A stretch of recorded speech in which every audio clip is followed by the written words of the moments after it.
In this edition of City News, find out where our four-legged friends can roam freely. Also, how the city celebrated Black History Month. Plus, we'll show you what has local law enforcement officers and citizens meeting up one early morning. These stories and much more coming up on City News.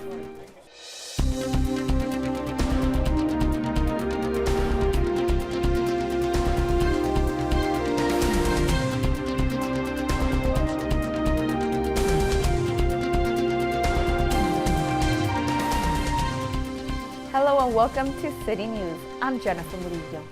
The city of Hawthorne celebrated another completed project. We take you to Memorial Park for the celebration. The City of Hawthorne Community Services Department held a ribbon-cutting ceremony for the first dog park in the city. It's great excitement this morning to have residents of the community to come out and to be part of the first opening of their dog park. This is the best idea that they have. Yeah, now our friends, they're gonna have a good place to play and have fun without anybody telling us, no dogs allowed here. It's nice to know that there's somewhere where they can go and bring their furry little friends. The dog park is split into two areas, one for small and another for large dogs, and a prep area to keep your furry friends safe.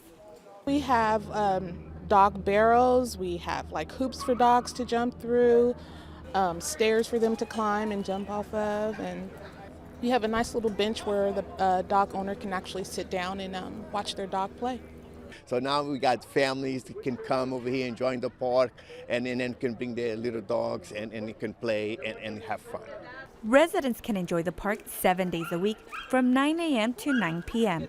It was a long time coming for this project and one everyone was very excited to have. We did a needs assessment with the community maybe about a year ago, and this was one of the items that they were actually wanting in their community, so we made it happen. We want to have as many opportunities for our residents to get everything they need within the city and not have to go to neighboring cities, go other places in order to get their needs met. It's nice to have a place where you can bring your dogs to. City officials do ask that residents pick up after their pets to help with the upkeep, and are also hoping this is the first of others to come in the future. To learn about other events held by the city, visit the city's website at www.cityofhawthorne.org. The city clerk's office hosted another produce giveaway. This one in particular was in honor of Black History Month. Reporter Eric J. Dockery has the story. The city clerk's office honored Hawthorne's African-American leaders and elected officials with special honoree Congresswoman Maxine Waters, who was in attendance. It was just a great opportunity to give back to the community, right? We had an opportunity to give some food and different resources to the community members and to recognize the African-American leadership within the city and within the region. I'm delighted to be here with you this morning, and I like what you are focused on. You're focused on both how we help our neighbors and our communities, how we share, and how we do it in connection and combination with Black History Month. I am just so in awe of the council and the mayor and everyone coming out to celebrate and having, of course, being honored by having the Honorable Congresswoman Maxine Waters. Not only did Maxine Waters come visit the city of Hawthorne, but also came bearing a gift to help improve the city. The city of Hawthorne wants to thank Congresswoman Maxine Waters for supporting us in a major way this time. It was a surprise. We didn't know we were going to get this. We received $4 million for the Crenshaw Boulevard improvement. While the Black History Month event was undergoing, the city clerk's giveaway served around 500 families. Not only food, but they provided socks, bags, and hand sanitizers. So it's very exciting to see the difference and how we could ultimately come up and do more and do better for the residents of Hawthorne by providing not only food, but great resources. Students from Hawthorne High School helped out with the giveaway by carrying bags and produce from the event to the residents' cars. We helped a bunch of the elderly take their bags to their car, whatever they needed. This is the first time because it's my first year coaching there, so any opportunity I could take to help out in the community, this is, I took advantage of it, so I brought the kids with me today. The community was thrilled about the giveaway and to witness Maxine Waters. It was truly a gift to all. It has helped us tremendously by being able to come out and see other people of ethnic groups meet Miss Maxine Waters again. The next produce giveaway will be on February 25th, outside of City Hall. For HCTV, I'm Eric J. Dockery. The City Clerk's produce giveaway happens every other Saturday. For exact dates and more information, call the City Clerk's office at 310-349-2915. The Crenshaw Boulevard Mobility Improvement Project has kicked off and is in its beginning stages. The project will widen intersections, add vehicular lanes, modify and upgrade traffic signal system, traffic stripping, and adjustment of utilities, and much more. The main goal is to improve the pedestrian walkways adjacent to the Caltrans on and off ramps. This project, estimated to break ground in 2025, will cost $6.3 million. $4 million will come from the check awarded by Congressman Waters, and the rest will be covered by Measure R, Measure M, and Prop C funds. The police and community got together for some conversation and Java. Tony Long Jr. has the story.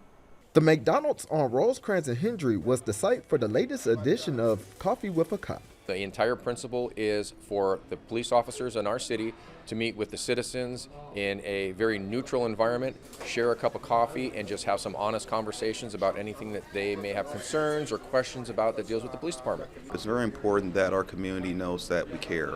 And I think by having these initiatives where we're in the community doing face-to-face, it's a great improvement for communication between the city and the residents. The event originated in Hawthorne by the police department and has been around for over 10 years now. It just gives me great pride to know that we have such a diverse community, such a diverse Hawthorne, and how we're growing. And I just look forward to growing along with everyone when it comes to our economic development, when it comes to just public safety. Not only do they have the opportunity to talk to officers about anything they want, but it's also an opportunity to develop a bond with them on a personal level. I met with Officer Scott. He was very friendly. We had a little cup of coffee together, and he noticed that I like bands, so we just talked about different concerts we'd been to in the last couple of years, and it was really friendly. Tani Blade, who owns a couple of McDonald's restaurants in Hawthorne, enjoys showing her gratitude towards the officers. I like it because I get to thank the people who are helping me in our local businesses. When we need anything, they're here for us.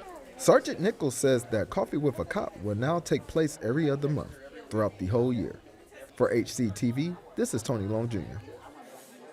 For more information on programs and events happening with the Hawthorne Police Department, visit their Instagram page at Hawthorne Police. One neighborhood had a meet and greet at their local park. Reporter Eric J. Dockery has the story. The residents were able to meet newly elected officials and their new interim chief of police at Holly Park, where the city hosted their first meet and greet. It feels amazing to be here. I've lived in the community for 27 years. We are a family. We look out for each other. We protect each other. We have fun with each other. A lot of my job function includes overseeing the city's finances, investments. We are all working together. We're all on the same page. Council, the city employees, the city manager. We are all working together to make Hawthorne a much better place than even what it is now. The community were able to voice their opinions and concerns during this event. Essentially, what I do for the police department is make sure that we incorporate what the community's concerns are and what the community's priorities are, along with those of our elected leadership.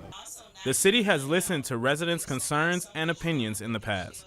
They have continually worked on many capital projects to provide a safe environment for the residents of Hawthorne. I would like to see the continued investment in the Holly Park. Over the past few years, we've seen the playground being developed. We've got the new walking path. We've got all these good spaces for children and youth to come out here and actually utilize our facilities. I just want to say they have to listen to the people, right? Because we are all servants of the people, so we have to make sure that we listen and we deliver in our promise, right? In order to protect our neighborhoods, make sure the streets are clean, safe. Councilwoman Manning thanks all the residents who came out and supported. For HCTV, I'm Eric J. Dockery. Councilwoman Manning will be hosting more meet and greets throughout the city. To find out when the next one will be held, email her at kmanning@cityofhawthorne.org. Coming up next on City News, find out what new sports class will now be available for residents.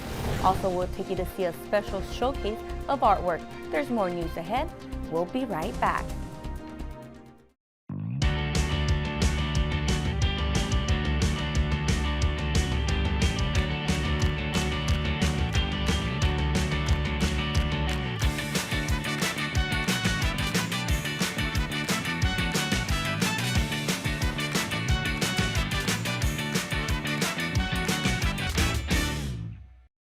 Welcome back. The City of Hawthorne has brought pickleball classes to the community. Reporter Eric J. Dockery stopped by the Betty Ainsworth Sports Center to bring you the story. Pickleball can be played with 2 or 4 players. One serves the ball, then it gets hit back and forth. This class was crafted for seniors so they could get some exercise and learn a new sport. This is a beginner class. It's basically an introduction to the sport itself. Pickleball is the combination of foosball and ping pong. It's pretty much played kind of like tennis, but the court is a lot smaller. They use a paddle instead of a racket and a wiffle ball instead of an actual tennis ball. It's a lot of fun and meeting new friends. It's a very social game, so it's a lot of fun, and it's not as intense as tennis. They meet twice a week from 10 to 11. Okay. Yeah. It's a great sport, good exercise. The classes are held every Tuesday and Thursday from 10 a.m. to 11 a.m. For HCTV, I'm Eric J. Dockery. For more information about pickleball classes, contact the Recreation and Community Services Department at 310-349-1640. Mychal's Learning Place brought back its annual art exhibition for the first time since COVID began. Reporter Cedric Welton has more. Today we're at the 9th Friends of Mychal's Art Show, where some of the community's best up-and-coming artist creations are on display.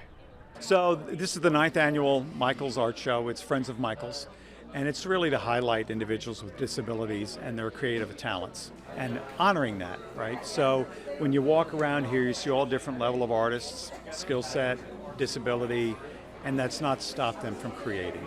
For me, Mychal's is so inclusive of everyone and all the people in the community who have various special needs. This showcase allowed so many artists to not only display their work to the community, but also a chance to sell their art. Canvas paintings, sculptures, and jewelry filled the showroom of a wide range of talented creatives. I get my inspiration from different artists that I'm familiar with. I get artists from books. I get art from museums, documentaries, and I also get art from today's famous creators. I love all the pieces here, other people being creative, and I love how I have a place to sell my art because I don't get to go to a lot of art shows and sell my art, so this is quite fun. So many gifted youth were allowed to express their creativity in a way that's been missing over the years. Our philosophy at Mychal's is really to bring the community around. This is not about Mychal's Learning Place. This is about all the individual artists here, the groups that are here, and giving a place to come. I think that there's an incredible amount of talent, and sometimes there's no place for that talent to be exposed and to the community. And so we're thrilled that Mychal's always makes the population here of people with disabilities, that live with disabilities, they are as artistic and have as much talent as anybody you can imagine. If you missed out and would like to purchase any piece, please contact Mychal's Learning Place directly for artist information. Reporting for HCTV, I'm Cedric Welton. If you would like to learn more about Mychal's Learning Place and ways to get involved, visit their website at www.mychals.org. For those parents with 4-year-olds, Hawthorne School District Kinder Enrollment is now open. For more information on getting your child enrolled for the upcoming school year, visit the district's website at www.hawthorne.k12.ca.us. The Hawthorne Senior Center is always looking for something to keep the elderly having fun. Reporter Eric J. Dockery takes us to their latest event. The sun is shining and love is in the air at Hawthorne Senior Center, where the seniors are having a Valentine's Day dance. The Senior Center's Valentine's Dance was a 3-hour event filled with music and food. My goodness, it's live dancing, food. I mean, the disc jockey, and the food. Oh, well, see, I'm a foodie. It's wonderful. It's wonderful. We could have more people, but since COVID, it's a slow trickle back in.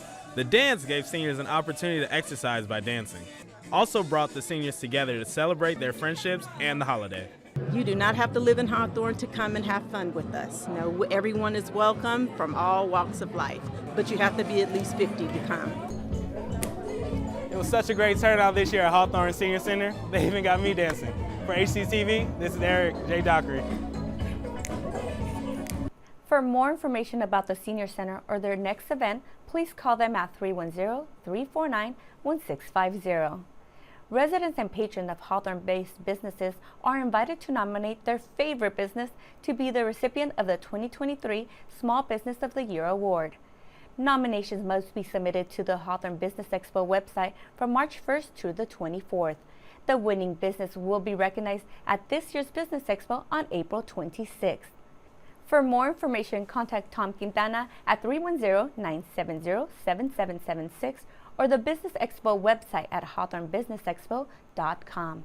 Keep it right here on Channel 22 for these future city news stories. We'll take you to the ribbon cutting ceremony for the newly remodeled Connecta building, plus see how a former longtime city employee was honored, and find out what jobs are available with the Hawthorne School District. Well, that does it for this edition of City News. Thanks for watching.